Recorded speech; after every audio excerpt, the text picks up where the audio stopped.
원장님 같은 경우에는 평소에 근육 관리 어떻게 하고 계시나요? 네, 뭐 저는 조금 게으른 대답인데요. 저희 둘째가 지금 이제 3살입니다. 네. 그러다 보니까 따로 뭐 제가 근력 운동을 안 하더라도 항상 집에 퇴근해서 가면 둘째가 아주 저를 많이 반기고 이렇게 저한테 많이 매달리기 때문에 그럼 둘째 이렇게 안는 것만으로도 충분히 유산소 운동이 되고요. 그리고 또 저는 이제 앞에서도 원장님들이 이렇게 계단을 오른다. 이제 저 또한 저는 이제 계단보다는 좀 가급적이면 많이 걸으려고 합니다. 그러니까 하다못해 조금 이제 그냥 이렇게 도심을 보다는 저는 개인적으로 집 근처 제가 지금 거주하는 곳이 울산인데요. 그럼 이제 바닷가 이런데 좀 차를 이제 운전 드라이브 하고 가서 이제 거기 주차장을 대고 난 다음에 이렇게 해안 도로를 저는 이제 조금 많이 걸으면서 조금 이제 그게 이제 제가 지금 하고 있는 근육 관리입니다. 또 이 밖에 어떤 근육들을 집중해 봐야 할지 알아봐야 되잖아요. 다른 그쵸. 원장님들의 생각은 어떠신가요? 네, 저 같은 경우는 이제 아이들을 전문으로 보니까요. 솔직히 아이들은 이렇게 성인에 비해서 근육이 그렇게 뭐 발달해 있지는 않습니다.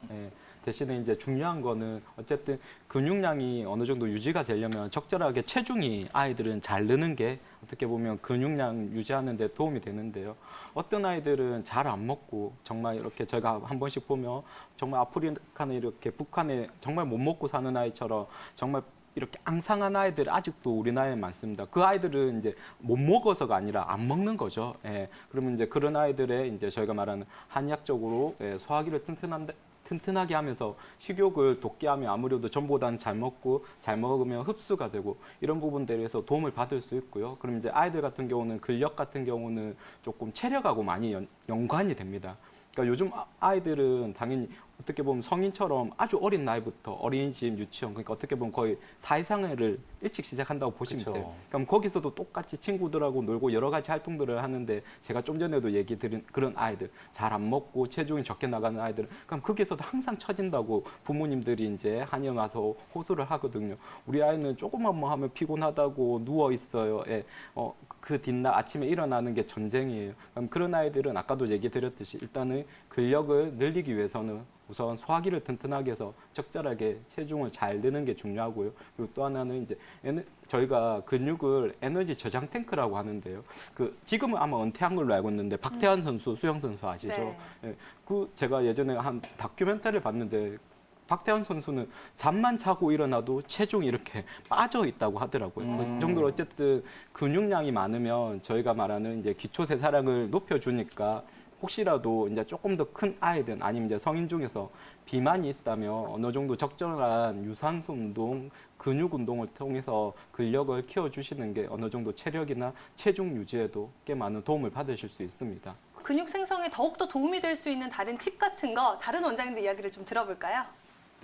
일단 아까 허벅지하고 엉덩이는 뭐 다 아는 얘기지만은 스쿼드라는 운동 아시죠? 이렇게 네. 앉았다 일어났다 하는. 그것도 이제 당연히 비용이 안 들고 쉽게 할 수 있는 운동이거든요. 그쵸. 그래서 뭐 사무실에 계신 분들 같은 경우는 잠깐 식사를 하시고 시간을 내서 이렇게 앉았다 일어났다.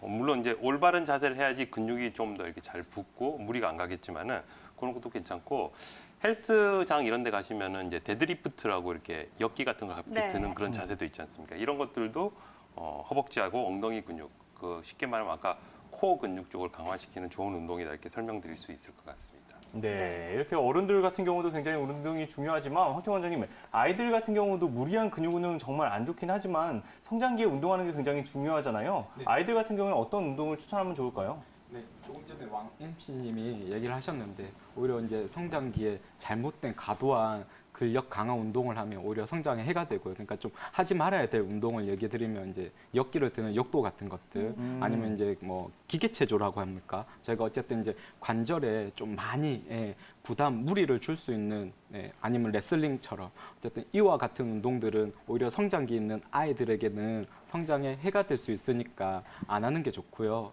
이렇게 뭐 저는 제일 많이 좀 키가 작아서 권해드리는 운동은 줄넘기입니다. 어쨌든 성장판을 자극하려면 이렇게 가벼운 수직 점프 운동이 꼭 필수적인데요. 그럼 굳이 제일 하기 쉬운 거는 줄넘기니까 아직 줄넘기를 못하는 미취학 아동들은 이렇게 콩콩뛰기라든지 아니면 에어보드, 트램볼린 같은 기구를 이용하는 것도 도움을 받으실 수 있습니다.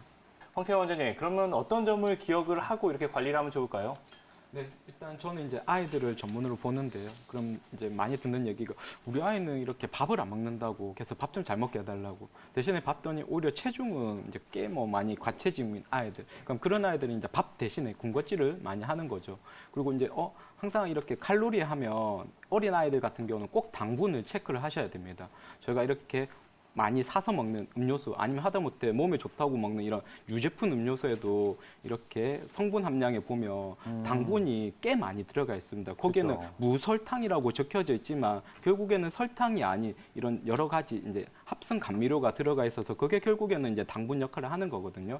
그렇기 때문에 아이든 어른이든 이렇게 다이어트를 하신다면 이렇게 저희가 마시는 음료수라든지 이런 부분에 특히 이제 당분을 꼭 체크를 하셔서 섭취를 줄이시는 게 좋습니다. 네, 그렇다면 원장님 조금 더 구체적으로 아이들 비만에 영향을 줄 수 있는 요인들 또 다른 거 어떤 거를 주목하면 좋을까요? 네, 뭐 성인도 마찬가지인데요. 저희가 이렇게 흔하게 하는 말로 나는 물만 먹어도 살찌는 체질이야라고 얘기를 하죠. 아이들도 마찬가지입니다. 그럼 그 어린 애기한테 이렇게 비만으로 만드는 체질 이렇게 해로운 것들이 지금 이제 조사를 통해서 항상 얘기가 되는 게 항생제입니다.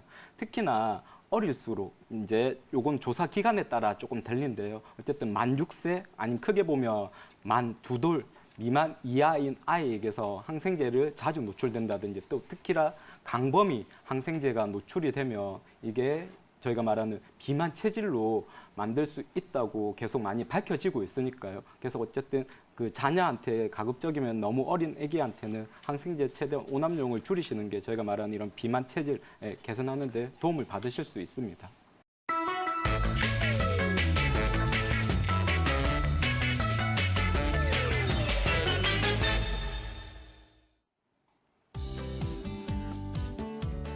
안녕하세요. 건강한의사 황태환 원장입니다. 제가 오늘 알려드릴 꿀팁은 요즘 정말 많은 사람들, 특히나 어린아이들도 많은데요. 아토피, 비염, 천식 같은 알레르기 질환입니다. 알레르기 질환은 알레르기 체질 때문에 생기는 것으로 이해하면 쉽습니다. 그림에도 나와 있죠. 맷뿌리, 그러니까 근본이 알레르기 체질이며 그게 코에서 증상이 드러나면 비염이고요. 기관지나 폐에서 드러나면 천식이고요. 피부에서 드러나면 아토피, 두드러기 같은 알레르기 질환이 생긴다고 보시면 됩니다.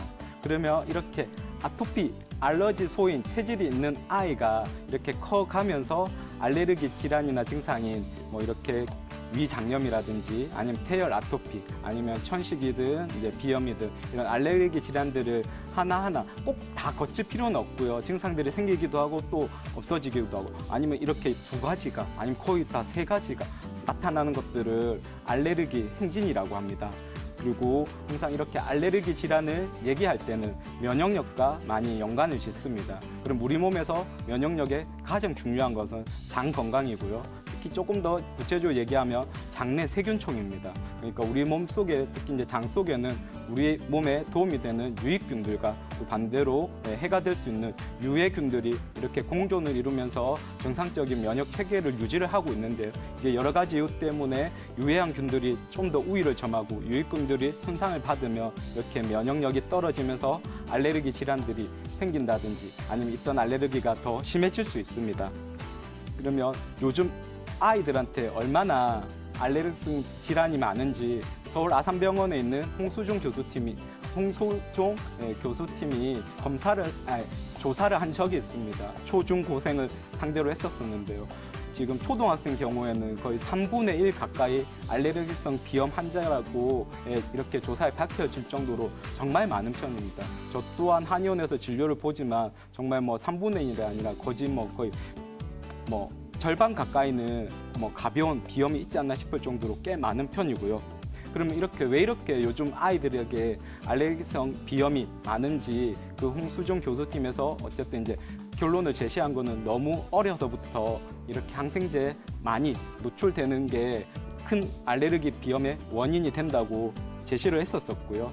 그럼 이렇게 항생제는 항상 정말 적절히만 잘 쓰면 정말 죽은 사람도 살릴 수 있는 좋은 약인데요. 근데 반대로 쓰지 않아도 돼. 그러니까 오남용을 하면 이게 우리 몸의 건강에 심각한 문제를 일으킬 수 있습니다. 아까도 얘기했듯이 이렇게 장 건강, 이렇게 장점막에 심각한 문제를 초래하면서 장점막이 상처를 입게 되는데요. 그럼 이렇게 흡수되지 말아야 될 이렇게 음식물들이든 아니면 이렇게 바이러스나 세균 같은 병원체들이 이렇게 침투를 하게 되면서 우리 몸 여기저기를 돌아다니면서 염증을 일으킨다든지 그리고 이런 자가 면역 질환들, 알레르기 질환들을 유발할 수 있다고 밝혀지고 있습니다. 또 하나 이렇게 뇌질환인 자폐나라든지 치매도 유발할 수 있거든요. 그리고 당연히 이제 뭐 이런 장질환들, 염증성 장질환이라든지 과민성 대장 증후군 많을 것도 없고 이 모든 것들을 다 통틀어서 새능장 증후군이라고 하고요. 어쨌든 이렇게 항생제 오남용은 이렇게 새능장 증후군을 유발하면서 알레르기 질환들을 유발 또는 악화시킬 수 있습니다. 그리고 이게 항생제 어려서 먹으면 그때만 영향을 미치는 게 아니라 안타깝게 성인이 되어서까지 만성질환, 아토피든 고혈압이든 당뇨든 만성질환으로서 이게 평생 악영향을 끼칠 수 있다고 최근 고려대 김희남 교수님께서 그 기전에 대해서 연구를 하고 발표를 한 적이 있습니다. 제가 한의원에서 진료를 볼 때 환자들한테 많이 듣는 질문 중에 하나입니다. 우리 아이가 비염이 있으니까 작두콩차를 마시는 게 어떻겠습니까? 아니면 수세미를 마시는 게 어떻겠습니까? 저는 괜찮다고 얘기 드리는데요. 반대로 오히려 비염에 좋다는 작두콩차 아니면 수세미 이런 거 챙겨 드시는 거 못지않게 오히려 비염을 유발할 수 있다고. 비염뿐만이 아니라 그 위에 여러 가지 알레르기 질환을 유발하고 우리 면역력에 심각한 해를 끼칠 수 있는 항생제 오남용을 줄이는 것이 어떻게 보면 훨씬 더 작두콩차라든지 수세미 먹는 것보다 중요할 수 있으니까요. 특히나 요즘 보면 어린아이들이 감기 때문에 이렇게 항생제 오남용하는 것을 저는 꽤 많이 지켜보게 됩니다. 그래서 혹시라도 지금 방송을 시청하고 계시는 부모님이든 조부모님께서 댁에 자녀나 손주가 우리 아이도 지금 계속 병원에서 항생제를 좀 자주 오남용한다면 가까운 한의원 내원하셔서 진료받으시면 항생제 오남용도 줄일 수 있고요. 그리고 이런 체질 개선 부분에 있어서 도움을 받으실 수 있습니다. 이상 건강한의사 황태환 원장이었습니다. 감사합니다.